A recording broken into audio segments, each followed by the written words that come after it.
சுறா கைடு 12ஆம் வகுப்பு பொதுத் தேர்வுக்கான புதிய பதிப்பு தற்போது பரபரப்பான விற்பனையில். மாணவர்கள் பொதுத் தேர்வில் அதிக மதிப்பெண் பெற உடனே வாங்குங்கள் சுறா கைடு.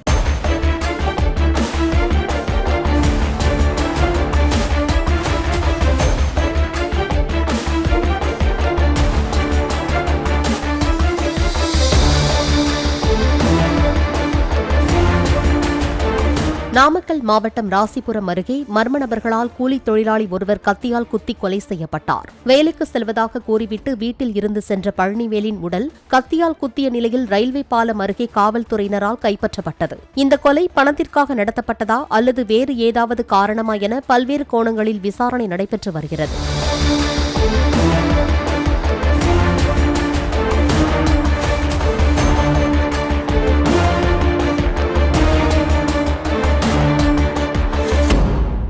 சுறா கைடு 12ஆம் வகுப்பு பொதுத் தேர்வுக்கான புதிய பதிப்பு தற்போது பரபரப்பான விற்பனையில். மாணவர்கள் பொதுத் தேர்வில் அதிக மதிப்பெண் பெற உடனே வாங்குங்கள் சுறா கைடு.